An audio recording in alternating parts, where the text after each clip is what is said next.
तो 24 दिनों बाद बदला लिया है इजराइल ने ईरान से। ईरान के कई ठिकानों पर एक साथ अटैक किया गया। आपको बताते हैं इस हमले से जुड़ी हुई बड़ी बातें क्या है। एक और बड़ी जानकारी जो डैनियल हगारी की तरफ से दी गई आईडीएफ की तरफ से, वो ये कि ईरान पर हमने अटैक किया है और हम अपने देश की संप्रभुता के लिए ये फैसला हमने लिया है। 10 ठिकानों पर, ईरान के 10 ठिकानों पर इजराइल का हमला हुआ है। 100 से ज्यादा फाइटर जेट्स ने हमला किया है। आसमान में आप देख रहे हैं ये फाइटर जेट्स हैं, ये वो मिसाइलें हैं जो ईरान पर दागी गई हैं। तो इजराइल ने एक बड़ा हमला किया है, बड़ा अटैक किया है। और 24 दिनों बाद, आपको याद होगा 1 अक्टूबर को जब ईरान ने मिसाइलें दागी थी इजराइल पर, तो इजराइल की तरफ से रणनीति बनाई जा रही थी और अब जाकर अटैक किया है इजराइल ने ईरान पर। 100 से ज्यादा ठिकाने जहां पर इजरायली जेट्स बरसे हैं। आप देख रहे हैं आसमान में जो तस्वीरें दिख रही हैं वो वाकई बहुत विध्वंसक हैं। और अब मिडिल ईस्ट में और ज्यादा युद्ध भड़केगा इस घटना के बाद।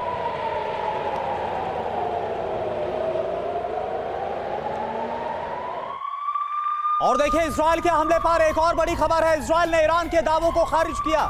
ईरानी एयर डिफेंस सिस्टम नाकाम साबित हुआ। इजराइल की तरफ से बताया गया हमलों को नहीं रोक पाया ईरान। इजराइल की तरफ से यह कहा गया। तो आपको तस्वीरें हमने आपको दिखाई थी कि कैसे ईरान भी इजराइल के किसी संभावित हमले को लेकर तैयारी कर रहा है। अपने एयर डिफेंस सिस्टम को एक्टिव कर दिया गया।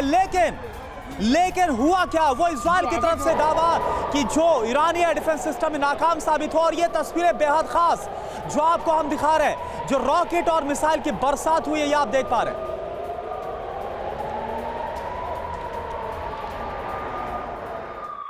और एक और बड़ी खबर आपको बता दें, ईरानी मीडिया ने हमले की पुष्टि कर दी है कि ईरान पर अटैक हुआ है। तेहरान में 6 धमाके सुने गए हैं। ईरानी मीडिया की तरफ से ये कहा गया है 6 धमाके तेहरान में सुने गए हैं, जो कि इजराइल की तरफ से धमाके किए गए। ईरानी मीडिया की तरफ से इस बात की पुष्टि की गई है, तस्दीक की गई है।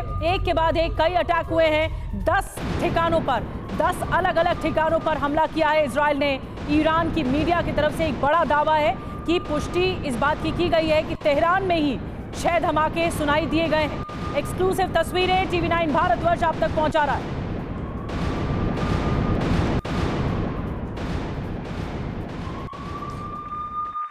और देखिए एक और बड़ी खबर आपको बताएं ईरान पर हमले को लेकर। हमले पर ईरानी मीडिया का बहुत बड़ा दावा।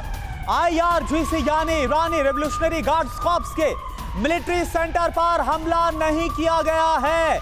यह दावा ईरानी मीडिया के हवाले से है, जो दावा किया जा रहा था कि IRGC की इमारत को भी हिट किया है। लेकिन ईरानी मीडिया यहां पर कॉन्ट्राडिक्ट करता हुआ नजर आ रहा है। ईरानी मीडिया यह बता रहा है कि IRGC के मिलिट्री सेंटर पर कोई हमला नहीं हुआ है। तो ये एक्सक्लूसिव तस्वीर इस वक्त आपके सामने, और साथ ही साथ ईरानी मीडिया का दावा हमने आपको बताया।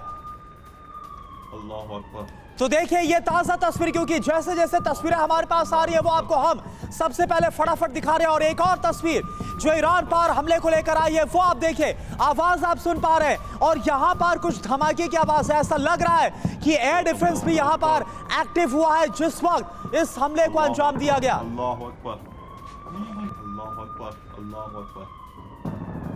और लगातार एक्शन हो रहा है। एक और बड़ी खबर, इजराइल के हमले के बाद एक्शन में ईरान भी नजर आ रहा है। ईरानी एयर स्पेस को खाली करवाया गया है, सभी विमानों की उड़ान रोक दी गई है। इस वक्त जो जानकारी मिल रही है, एयर स्पेस को बंद कर दिया गया है और खाली कराया गया है एयर स्पेस को। ईरान ने एयर स्पेस को खाली कराया है। अब एहतियातन बड़े कदम ईरान उठा रहा है। इस बात की आशंका पहले ही थी कि इजराइल अटैक करेगा, लेकिन कब करेगा ये नहीं पता था। 24 से 25 दिनों के बाद इजराइल का ये अटैक होता है। ईरान ने एहतियातन एक्शन लिया है, एयर स्पेस को खाली करा दिया गया है, सभी विमानों की उड़ानें रोक दी गई हैं। देखिए ये तस्वीर आपको दिखा रहे हैं, इस एयर स्पेस को खाली करा दिया गया है। जहां जहां से ईरान की तरफ उड़ानें जाती हैं सबको रोक दिया गया है। एक बड़ा कदम उठाया गया है। इराक ने भी अपने एयर स्पेस को बंद किया है, ईरान ने भी बंद किया है और इजराइल ने भी बंद कर दिया है। लेकिन ईरान पर सबसे देखें कि ये तस्वीर अगर हम बिग वॉल के जरिए दिखा पाए तो ये तस्वीर हम दिखाएंगे आपको और विस्तार से और डिटेल में आपको दिखाते हैं कि यहाँ से फ्लाइट्स जाती हैं। लेकिन इस एरिया में आप देख रहे हैं ईरान खाली नजर आ रहा है, कोई भी फ्लाइट यहाँ से नहीं गुजरेगी, यानी एयर स्पेस ही बंद कर दिया गया है। तो ये दूसरा चरण है, ऐसा लग रहा है इजराइल वर्सेस हिजबुल्लाह वॉर का, जो अब ईरान तक आंच आ गई है और सीधी सीधी लड़ाई ईरान तक पहुंचती हुई दिखाई दे रही है। ये देखिए ये मैप है, हम आपको दिखाते हैं और ईरान से इराक पे जाती है, कुवैत जाता है, तेहरान ईरान में ही है, सीरिया, लेबनान और जॉर्डन, यहाँ से फ्लाइट्स जाती है। लेकिन ये एयर स्पेस करुणा हम देख रहे हैं पूरा खाली। बिल्कुल, ये पूरा खाली है। ईरान और इसके साथ लगती जितनी कंट्रीज है, चाहे इराक हो, सीरिया हो, जॉर्डन या फिर कुवैत हो, यहां पर मैं चाहूंगा अगर सुमित आप ज्वाइन कर पाए और आप थोड़ा इसको आप ब्रीफ कर पाए कि किस तरह से एहतियातन इस एयर स्पेस को बंद कर दिया गया। सबसे इंपॉर्टेंट बात है करुणा कि सुबह जब अटैक किए गए थे तब यहां पर एयर स्पेस लगातार जारी था, जैसा नॉर्मल था। लेकिन अभी 1 घंटे के पहले लगातार ईरान ने, इराक ने, सीरिया ने, सभी ने ऑफिशियली अपने एयर स्पेस को बंद कर दिया है। और यही वजह देखिए कि आप जो फ्लाइट्स ऐसे जाती थी यहां से, वो अब डाइवर्ट कर दी गई है, यानी लंबा रूट लेकर नीचे यूएई से या फिर बाकी इलाकों से, इजिप्ट से होते हुए आगे जा रही है। लेकिन इंपॉर्टेंट ये है कि ईरान को अब ये डर है कि शायद ये अटैक इजराइल के सिर्फ और सिर्फ उसकी डिफेंस पोजीशंस को, उसकी डिफेंस मैकेनिज्म को, उसकी ताकत को जांचने के लिए किए गए थे। अभी इजराइल का प्रॉपर वाला अटैक आना बाकी है। इसी वजह से ये सारी क्या ये माना जाए, क्या ये सुमित माना जाए कि इस एयर स्पेस को बंद करने का जो फैसला है वो इस संदेश में लिया गया कि ये तो बस ट्रेलर था, असली हमला होना बाकी है? बिल्कुल बिल्कुल, देखिए करुणा, अभी यही बात कही जा रही है कि अब ईरान को ये समझ में आ रहा है कि इजराइल के ये अटैक नुकसान पहुंचाने के लिए या फिर उसको अटैक करने के लिए नहीं किए गए थे। उसके एयर डिफेंस मशीनरी को, उसके मैकेनिज्म को जांचने, उसकी पोजीशंस को देखने के लिए किए गए थे। और यही वजह है कि अब ईरान और ज्यादा अलर्ट हो गया। इसके बाद असर आप मिडिल ईस्ट पे कैसे देखते हैं सुमित, क्योंकि अब ये बड़ा फैसला है, एयर स्पेस को खाली करा दिया गया है, इराक का भी, ईरान का भी। देखिए बिल्कुल, एयर स्पेस को खाली करा दिया गया और इसका प्रभाव निश्चित तौर पर पूरे मिडिल ईस्ट में पड़ेगा। क्योंकि अभी ये कहा जा रहा था कि शायद दोनों के बीच में बातचीत चल रही है, लेकिन एक बार फिर इजराइल ने जिस तरीके से अटैक की है और ईरान की तरफ से जिस तरीके से कहा जा रहा है कि हम रिटेलिएट करेंगे, हम बड़े लेवल पर रिटेलिएट करेंगे, इसका मकसद साफ है कि अब दोनों के बीच में एक बार फिर से ये जंग या फिर आप कह सकते हैं कन्फ्रंटेशन एक कदम और आगे बढ़ गया है। और आप ये भी मानिएगा कि इजराइल भी किसी बड़े अटैक की तैयारी में है। वो IRGC या मिलिट्री इंस्टॉलेशन को बड़े लेवल पर अटैक करना चाह रहा है। सुमित, एक सवाल जो डैनियल हगारी इस वक्त कह रहे थे, उनकी तरफ से कहा गया कि हमारे देश में जब हमें ये फैसला लेना था तो ये बहुत बड़ा कदम था जब हमें ईरान पर अटैक करना था। तो इजराइल ने रणनीति इन 24-25 दिनों में बनाई। देखिए, इजराइल ने ये रणनीति बहुत लंबे समय से तैयार की थी। अब अगर आप स्टेटमेंट को एक बार फिर दोबारा से सुने तो आप समझ में आएगा। उन्होंने कहा कि हमने ऑफेंसिव ऑपरेशन मैकेनिज्म और डिफेंसिव ऑपरेशन मैकेनिज्म दोनों डिप्लॉय किए थे। ये तभी होता है जब आपको पता हो कि आप दूसरे एनिमी के एरिया में या उसके आसपास के इलाकों में जा रहे हैं और आप के लिए अगर जब रिटेलिएशन आएगा तो आपने डिफेंसिव मैकेनिज्म भी उस इलाके में अपने लेड कर रखे, अपने लगा रखे। अभी इंपॉर्टेंट ये है कि इजराइल ये तैयारियां बहुत कैलकुलेटिव तरीके से कर चुका है और इजराइल ये जानता है कि अगर आप एनिमी के एरिया में एकदम से घुसे तो निश्चित तौर पर ईरान के पास भी ये डिफेंस मैकेनिज्म है, उसके पास भी तैयारियां हैं, तो निश्चित तौर पर इजराइल को नुकसान ना हो। तो इसलिए चेक एंड बैलेंस किया जा रहा है, लगातार ये जांचा परखा जा रहा है कि आखिरकार जब अगर अंदर हम घुसे तो कहां कौन कौन सी लोकेशन होगी जहां से हमें वैक्यूम मिल सकता है, जहां से हमें स्पेस मिल सकता है, ताकि हम ईरान। बिल्कुल, और सुमित देखिए, इसी के साथ इसी पर एक बड़ा जो इनपुट मिल रहा है वो हम इस पर रुख कर रहे हैं। बड़ी खबर क्या है, इजराइल फिर कर सकता है सबसे बड़ा हमला, जो सुमित अभी आपको बता रहे थे। इजराइल डिफेंस फोर्स ने चेक किया है ईरानी एयर डिफेंस सिस्टम को। तो आप देखिए, एक तरह से यहां पर ये जांचा परखा गया, जो लगातार आपको सुमित एक्सप्लेन करने की कोशिश कर रहे थे कि IDF की तरफ से ये परखा गया कि भाई उसके हमलों को रोकने के लिए ताकत कितनी ईरान के पास। और हमारे साथ जो खास मेहमान है, एक बार फिर से आपको बता दें कि हमारे साथ DK पांडे सर तो जुड़े हुए हैं, लेकिन अब US राठौर सर भी हमें ज्वाइन इन कर चुके हैं। सर, आपका भी स्वागत है। US राठौर सर, मेरा सवाल आपसे डायरेक्ट क्या है, यह है कि क्या ये हमला आपके लिए भी सरप्राइजिंग है या फिर आपके लिए मच एक्सपेक्टेड था, और इसके बाद आप क्या देख पा रहे हैं? देखिए करुणा, ये हमला मच एक्सपेक्टेड कैटेगरी में आता है। और आप देखिए, क्योंकि पहले तो हमले का प्लान जानबूझ के लीक किया गया और हम सब कह रहे थे कि 5 नवंबर से पहले हमला होगा, क्योंकि इसका US इलेक्शंस पे प्रभाव पड़ सकता है। और 5 नवंबर से पहले ये हमला हुआ। अब यहाँ पर हमले के बाद अभी क्या इसकी दूसरी किस्त बाकी है, नहीं बाकी है, इसमें US का कितना हाथ है, ये तो बाद में पता चलेगा। इसके बाद पता चलेगा कि ईरान जब अपना डैमेज असेसमेंट कर लेता है और उसके बाद ईरान क्या कदम उठाता है। तो ये एक साइक्लिक चीज है, इसके ऊपर अभी एस्केलेशन होना बाकी है।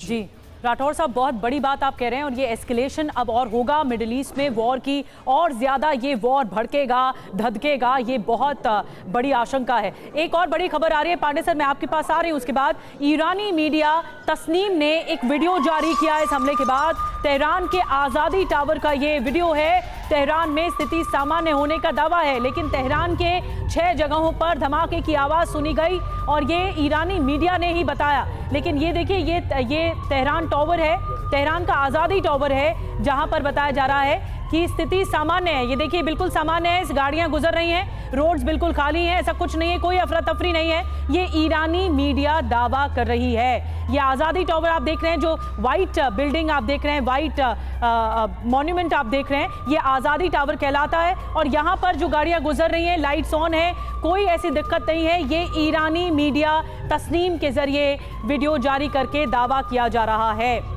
तो पांडे सर, मैं आपके पास आ रही हूं। देखिए, ईरान अब इस बात के लिए स्ट्रैटेजिकली बताने की कोशिश कर रहा है दुनिया को, देखिए हमें तो नुकसान नहीं हुआ है, ये तो वॉर एक तरह से इजराइल ने छेड़ा, लेकिन हम तो आपको देखिए तस्वीरें दिखा रहे हैं, जो सबसे व्यस्ततम इलाका है वो तो बिल्कुल नॉर्मल है। ये ईरान की तरफ से ऐसा कहा जा रहा है। देखिए, अगर कुछ नहीं हुआ तो कोई, इसका मतलब इजराइल ने कोई अटैक ही नहीं किया, तो बहुत सारी बातें आती हैं जो कि कुतर्क की श्रेणी में आएंगी। महत्वपूर्ण बात यह है कि जरूरी नहीं है कि ये फिल्म जो है, जो दिखाई जा रही है, मीडिया में आ रहा है, वो अभी का हो, ये पुराना भी हो सकता है, ऐसा भी कहा जा सकता है। जहां तक बात है कि स्ट्राइक के पहले की तैयारी और बाद की तैयारी, निश्चित रूप से ईरान और उसके जो प्रॉक्सीज हैं इसका प्रति उत्तर देंगे, और इसको इसी मद्देनजर थाड की दूसरी खेप, कुल 6 थाड सिस्टम्स हैं अमेरिका के पास, इसमें से 2 उन्होंने इजराइल को दे दिए हैं, तो वो थाड भी आ गया है इजराइल में, वो भी डिप्लॉय हो रहा है, हो गया होगा अब तक, जब तक क्योंकि स्ट्राइक के पहले जरूर कर दिया होगा, क्योंकि निश्चित रूप से रिटेलियरी स्ट्राइक होनी है ईरान की तरफ से। साथ में लेबनान को और हुती को भी बोला गया अटैक करने के लिए, लेकिन उनका अटैक आ नहीं पा रहा, छोट-मोट इनपुट आ रही हैं कि वो भी प्रयास कर रहे हैं, लेकिन निश्चित रूप से मिलिट्री टारगेट्स हैं और इसमें वो एयरफील्ड को लिया है जिससे कि इजराइल के ऊपर अटैक किया जा सकता है। अगर आप देखें तो नॉर्थ के भी इन्होंने बेसिस लिए हैं बताने के लिए ईरान को कि इजराइल की पहुंच जो है वो नॉर्दर्न ईरान की तरफ भी है, क्योंकि दूरी काफी बढ़ती जाती है जैसे आप और नॉर्थ में आते हैं या उनके पूर्व की तरफ जाते हैं। तो उन्होंने बहुत ही स्ट्रेटेजिकली इसको प्लान किया है, टारगेट्स को। मैसेजिंग बहुत क्लियर है और कहते हैं कि suppression of enemy air defences, ये पहला ऑपरेशन होता है किसी भी एयर स्ट्राइक का, तो उसके मद्देनजर ये हो सकता है कि इन मास रेड करके देख रहे हैं कि जो उनके सिस्टम्स हैं, एयरबॉर्न या ground based air defence systems, उनकी क्या प्रतिक्रिया होती है, ताकि आने वाले स्ट्राइक में भी उसका प्लान किया जा सकता है। ठीक है, तो यहां पर साफ तौर पर नजर आता है कि इजराइल की जो स्ट्रेटेजी बहुत बड़ी है। और देखिए, इस बीच एक और बड़ी खबर हमले पर सीरिया के रक्षा मंत्रालय का बयान आ गया है। सीरिया के सैन्य ठिकानों पर इजराइल का हमला हुआ है। सीरियाई सेना के कई ठिकानों को निशाना बनाया गया। सीरिया के दमिश्क और होम्स में भी हमला हुआ है, यानी यह अटैक सिर्फ ईरान पर नहीं किया गया, बल्कि सीरिया के सैन्य ठिकानों को भी टारगेट पर लिया गया। एक साथ 2 कंट्रीज को निशाने पर इजराइल ने इस बार लिया है, क्योंकि आपको याद होगा कि जो प्रॉक्सीज हैं वो लगातार इजराइल को, चाहे सीरिया हो, यमन हो, इराक हो, वहां से परेशान कर रहे थे। और सीरिया में भी हमले को अंजाम दिया गया है। और उसके बाद की तस्वीर, ये तो तस्वीर आप जो देख पा रही है तेहरान की है, लेकिन अभी सीरिया में क्या हुआ है ये पूरी डिटेल आनी बाकी है अभी।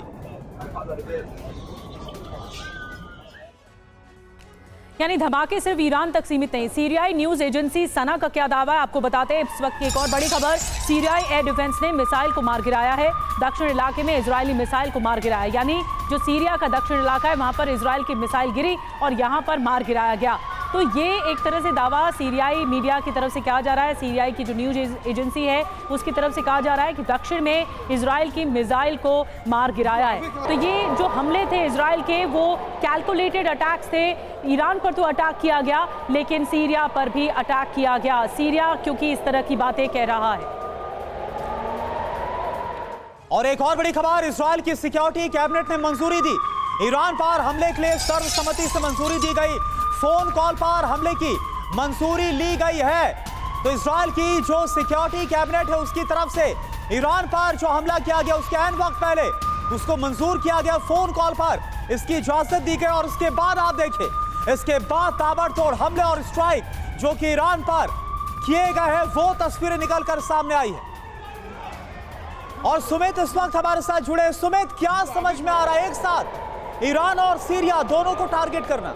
देखिए बिल्कुल, आप अगर आप देखें इजराइल की स्ट्रैटेजी, हमेशा इजराइल बहुत अच्छे तरीके से एग्जीक्यूशन करता है जब भी उसको अपने मिलिट्री ऑपरेशंस को कंडक्ट करना होता है। लेकिन अभी इंपॉर्टेंट ये है कि इजराइल अगर ऐसे एनिमी एरिया के अंदर इतने बड़े ऑपरेशन चलाता है और कोई नुकसान नहीं कर पाता, तो निश्चित तौर पर आप समझिए कि उसके पीछे की मंशा क्या होगी। और उसका ऐसा नहीं है कि इजराइल का टारगेट सिर्फ और सिर्फ ईरान था, यानी IRGC था, उसका टारगेट सीरिया के अंदर भी लगातार जो सपोर्ट सिस्टम मिल रहा है वो भी था। तो निश्चित तौर पर इजराइल ये जानना चाहता था कि आखिरकार अगर वो बड़ी एयर स्ट्राइक्स करता है, बड़ी अगर आप कह सकते हैं कि अपने एयरफोर्स को डिप्लॉय करता है, तो रिटेलिएशन में क्या सामने से आएगा, क्या चीजें उसको फेस करनी पड़ेगी ऑन ग्राउंड ऑपरेशंस के अंदर। तो ये सारी चीजों को कैलकुलेट किया जा रहा है। और आप मानिए कि ये एक फेस नहीं होगा, इजराइल के जो टारगेट्स होंगे या फिर जो उसकी एयर स्ट्राइक्स होंगी वो मल्टीपल फेस में होगी। और यानी कि आगे बहुत बड़े हमले। सुमित, बहुत क्विक मैं आपसे एक जानना चाहता हूं, मैं आपसे सवाल पूछना चाहता था कि तस्वीरों में इतना कॉन्ट्रडिक्शन क्यों नजर आ रहा है? एक तरफ तेहरान में सब कुछ समान होने की तस्वीर बताई जा रही है और दूसरी तरफ वहां पर बारूदी तबाही की तस्वीरें आ रही हैं। बहुत क्विक। देखिए, अभी ईरान की तरफ से जो ऑफिशियली वर्जन्स आ रहे हैं उसमें साफ तौर पर कहा गया है कि हमको कोई नुकसान नहीं हुआ। ना तो उन्होंने IRGC के किसी भी हेडक्वार्टर पे या फिर किसी भी पोस्ट के ऊपर किसी नुकसान की बात को कबूला। यहाँ तक कि ईरान की तरफ से लगातार विजुअल जारी किए जा रहे हैं कि देखिए ईरान के अंदर, तेहरान के अंदर या दूसरे जगहों के अंदर सिचुएशन बहुत ज़्यादा सामान्य है। लेकिन कई जगहों पर उन्होंने अपने डिफेंस मैकेनिज्म की तस्वीरें भी साझा की है, जिसमें उन्होंने दिखाया कि देखिए ड्रोन से या मिसाइल से अटैक करने की कोशिश की गई, लेकिन हमारे एयर डिफेंस मैकेनिज्म, वो भी मीडियम रेंज के जो हमारे सिस्टम्स हैं, वो इतने कैपेबल थे कि उन्होंने सारे अटैक्स को निष्क्रिय कर दिया। तो एक तरीके की अपनी पोस्टिंग या फिर अपनी स्ट्रेंथ दिखा रहा है ईरान। और ईरान ये जानता है, लेकिन ईरान ये जानता है बहुत अच्छे तरीके से कि शायद अब इजराइल का अटैक इससे बड़ा होगा। इसलिए अगर आप देखें तो उसने तुरंत प्रभाव से लगातार अपने वहां पर अपनी सारी फ्लाइट्स कैंसिल कर दी है, अपने एयर स्पेस को खाली कर दिया है और ज्यादातर जो अपने लॉन्ग रेंज जो एयर डिफेंस मैकेनिज्म है उनको भी डिप्लॉय किया हुआ है। बिल्कुल सुमित, इस तरह के युद्ध का जो चरण है वो और ज्यादा भयानक और विध्वंसक है और ये ईरान वर्सेस इजराइल सीधी लड़ाई दिख रही है। एक और बड़ी खबर मैं सुमित आ रही हूं आपके पास, इजराइल को जवाब देने के लिए ईरान तैयार है। अब ईरान क्या करेगा? खुजस्तान में ईरान का एयर डिफेंस सिस्टम तैनात है। बेशक ईरान इस वक्त ये कह रहा हो डिनायल मोड पर कि हमारी स्थिति सामान्य है, हमारी सड़कों की स्थिति सामान्य है, लेकिन उसका एयर डिफेंस सिस्टम का एक्टिवेट होना, इजराइल की तरफ से बड़े बयान देना, इसके अलावा सीरिया में भी जब एयर स्पेस से गुजरे इजरायली जेट्स, वहां पर भी अटैक होना, ये सब बताता है कि ईरान पर एक टारगेटेड अटैक इजराइल ने किया है। और ये आसमान की तस्वीर यूं ही नहीं है, ये रोज नहीं होती है इस तरह से आसमान की तस्वीर, इसीलिए इजराइल ने जवाब दिया है। जो 1 अक्टूबर को ईरान ने मिसाइलें दागी थी इजराइल पर। अब इजराइल की तरफ से तो रणनीति बनाई गई है राठौर साहब, ईरान क्या करेगा? अब क्या कदम उठाएगा ईरान? क्या बाकी मुल्कों को मिडिल ईस्ट के जोड़ने की तैयारी करेगा या अटैक ही कर देगा एक बार फिर से, जैसे पहले मिसाइल अटैक किया इजराइल पर? देखिए निधि, 2 चीजें समझने की जरूरत है कि इजराइल के पास ईरान के पास मिसाइल स्ट्रेंथ अच्छी है, लेकिन ईरान के पास एयर डिफेंस बहुत कमजोर है। ईरान की एयर फोर्स इजराइल के मुकाबले में एक तरीके से शून्य है। तो अगर इजराइल के हवाई जहाज ईरान में जाते हैं, फाइटर एयरक्राफ्ट, तो वो एक तरीके से वर्चुअली अनअपोज्ड है। वही हाल है ग्राउंड एयर डिफेंस सिस्टम का। ये 2 चीजें उसकी सबसे कमजोर रग हैं। अब वो क्या करेगा, इसमें ईरान कर क्या सकता है? ईरान एक बार फिर रिटेलिएट करेगा और अगर जब बात इससे बाहर जाएगी तो ईरान ये भी कर सकता है कि इस लड़ाई को पर्शियन गल्फ में ले जाए और एक बार ऑयल को एक वेपन के तौर पे इस्तेमाल करने की कोशिश करे। इसीलिए इजराइल ने ये एहतियात बरता है कि ऑयल इंस्टॉलेशंस पे अटैक नहीं किए गए, लेकिन ईरान। ठीक है सर, बिल्कुल यूएस राठौर सर, आपने जो पॉइंट यहां पर रखा कि इसके बाद हो सकता है कि ईरान जो है अपने प्रॉक्सीज के साथ साथ जो उसके एलाइज हैं उनका सहारा लेता हुआ नजर आए। सर, एक बड़ी खबर का रुख कर रहे हैं, इजराइल के हमले पर ईरान का पहला बयान आप देखिए क्या है। इजराइल के हमले का जवाब देंगे, ये ईरान की तरफ से कहा गया। ईरान के टॉप मिलिट्री ऑफिसर्स के हवाले से बहुत बड़ी खबर, क्योंकि सवाल यही था जो अभी यूएस राठौर सर से पूछा गया था कि आखिर अब ईरान क्या कर सकता है, और इस पर ये देखिए जवाब भी मिल गया है। ईरान का ये पहला बयान, फर्स्ट रिएक्शन जो इजराइल की तरफ से ईरान पर अटैक किया गया, इजराइल के हमले का जवाब दिया जाएगा। जवाब कैसा होगा, किस इंटेंसिटी का होगा, यह बड़ा सवाल है। DK Pandey sir. देखिए, बहुत ही महत्वपूर्ण है कि किस प्रकार से रिसोर्सेज उनके पास है और कैसे यूटिलाइज करेंगे आप, क्योंकि ये लगातार लड़ाई है और पीछे से उनके जो सपोर्ट है वो कितना फास्ट लॉजिस्टिक सपोर्ट दे पाते हैं, क्योंकि आर्म्स एमुनिशन जो है वो अगर एक बार आप स्ट्राइक में यूज कर लेते हैं तो उसके बाद आपको रिप्लेनिशमेंट करने के लिए रिसोर्सेज चाहिए और तुरंत चाहिए, समय आपके साथ कम है। जहां तक बात है कि जो स्ट्राइक आज हुई है, जो मेरे पास जो इन्फॉर्मेशन आ रही है, F-35, F-16 या 15 जहाजों का प्रयोग किया गया। साथ में जो टारगेट्स थे वो मिसाइल और ड्रोन प्रोडक्शन लाइंस थी, जहां पर वो ड्रोन और मिसाइल बनाई जाती हैं, ऐसे सब सरफेस टू सरफेस मिसाइल जहां बनती है, जहां ड्रोन बनाए जाते हैं, उनको किए गए। साथ में लॉन्च पैड से और एयर डिफेंस सिस्टम, ये 4 कैटेगरी के टारगेट्स की जो है इनपुट मेरे पास आ रहे हैं। तो निश्चित रूप से अभी कहा जा सकता है कि उनको जो है निष्क्रिय करने का काम किया गया है। इसको रिकूप करना इतना आसान नहीं होगा ईरान के लिए, समय लगेगा इसमें और रिसोर्सेज तो लगेंगे ही। सीरिया को डिस्ट्रॉय करने का एम ये था कि रास्ते में वो कोई किसी प्रकार की हिंड्रेंस ना करें, किसी प्रकार के रुकावट पैदा नहीं करें। इसलिए जो उनका स्ट्राइक जो रूट था उनका, उसको सैनिटाइज करने के लिए सीरिया को टारगेट किया गया। बहुत बड़ी बात आपने बताई कि इस पूरी घटना में सबसे अहम बिंदु यह है कि इस पूरे अभी पहले ईरान को निष्क्रिय किया जा रहा है, उसके बाद ताकि ईरान अटैक नहीं कर पाए, और फिर ईरान की रणनीति क्या गल्फ पर्शियन में रणनीति बनाने की होगी कूटनीतिक तौर पर, ये बड़ा सवाल है। मैं सुमित आऊंगी आपके पास इसी सवाल के साथ। एक बड़ी जानकारी हम दे दें, ईरान ने भी पलटवार की पूरी तैयारी कर रखी है, क्योंकि ईरान को भी पता था कि हमने जो किया है, मिसाइल अटैक किया है, वो इजराइल हम पर पलटवार करेगा, और इजराइल ने कर दिया। TV9 को मिली जानकारी के मुताबिक ईरान ने भी इजराइल में अपने टारगेट लॉक कर दिए, अपने टारगेट सेट कर दिए हैं कि यहां अटैक करना है। ईरान इजराइल में 2 चरणों में हमला करेगा। हमले जो होंगे, पहले चरण में ईरान इजराइल के एटमी सेंटर पर धावा बोलेगा। डिमोना न्यूक्लियर रिसर्च सेंटर, ये सेंटर जो है जिसमें आप देख रहे हैं मैप के जरिए, ये यहां पर है और यहां पर अटैक किया जा सकता है। एलाबान में मौजूद इजराइल का न्यूक्लियर हथियार गोदाम है, इसे टारगेट किया गया है। कफ्र जखारिया जो कि न्यूक्लियर मिसाइल बेस है, यहां पर टारगेट किया गया है। नहाल सुरेख डिजाइन और रिसर्च बेस यहां पर, यानी ये पूरी डिटेल है और इसके आधार पर ईरान बढ़ेगा। योदेफाद एटमी हथियार निर्माण बेस, तेरोश न्यूक्लियर हथियार गोदाम, राफेल एटमी हथियार निर्माण सेंटर, ये इजराइल के वो परमाणु केंद्र हैं, वो सेंटर्स हैं जिस पर इजराइल की आत्मा है, जिस पर ईरान पहले चरण के तहत हमला कर सकता है। इसके बाद लॉन्च होगा प्रतिशोध का दूसरा चरण, यानी बदले का दूसरा चरण। इस फेज में ईरान इजराइल के एयरबेस को तबाह कर सकता है। कैसे तबाह कर सकता है, ये बताने के लिए मेरे सहयोगी करुणा जुड़ गए। तो बिल्कुल सेकंड फेज क्या होगा, ईरान की तरफ से रिटेलिएशन किया जाएगा तो ईरान के टारगेट पर सबसे पहले रमा डेविड एयरबेस है, और इसके अलावा ये देखिए मैप पर आप ध्यान दीजिएगा, इसके अलावा ईरान इजराइल के मनाचिम एयरबेस पर भी हमला करेगा, और इसके साथ ही पल माचिम एयरबेस पर हमला किया जाएगा ईरान की तरफ से। सदे 2 एयरबेस भी ईरान के टारगेट पर है। इस्तोद मिचा एयरबेस भी इस वक्त ईरान के टारगेट पर है। तेल लोफ एयरबेस भी इस वक्त ईरान के टारगेट पर है।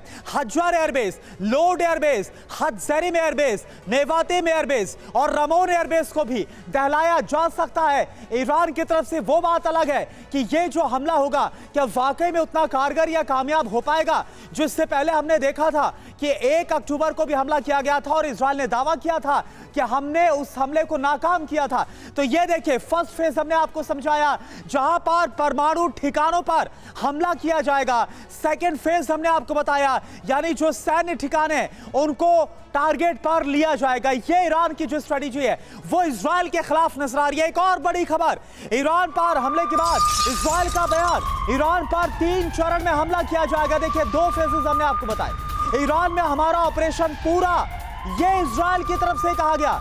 तो ईरान में हमारा ऑपरेशन पूरा, लेकिन साथ साथ ईरान पर 3 चरण में हमला होगा।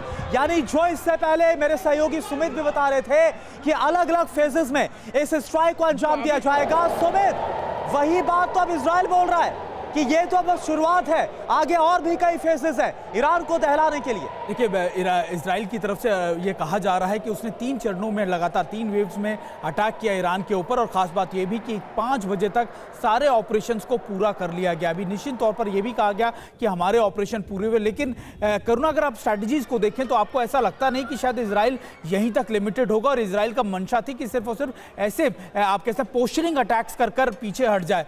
निश्चित तौर पर इजराइल की स्ट्रैटेजी बिल्कुल अलग है और इजराइल दिखाने की कोशिश कर रहा है, काम करने की कोशिश कर रहा है ईरान को कि देखिए हमने अपने अटैक पूरे कर लिए। लेकिन आप मानिएगा सरप्राइज अटैक जरूर आएगा इजराइल की तरफ से और इजराइल यही वेट कर रहा है कि जब लगातार ईरान के अंदर बहुत ज्यादा क्योस मचे तब ऐसी स्थिति को दोबारा से उत्पन्न करे और एक सरप्राइज अटैक इजराइल प्लान कर रहा होगा, क्योंकि इजराइल को भी पता है कि ईरान भी रिटेलिएट करेगा। बिल्कुल, इजराइल का दुश्मन ईरान है और जब दुश्मन देश पर अटैक होता है तो कैलकुलेटेड अटैक किया जाता है, ये पता करते हुए कि ईरान किस तरह से रिटेलिएट करेगा, ईरान किस तरह से जवाबी कार्रवाई करेगा, ईरान क्या करेगा। अब सवाल यह है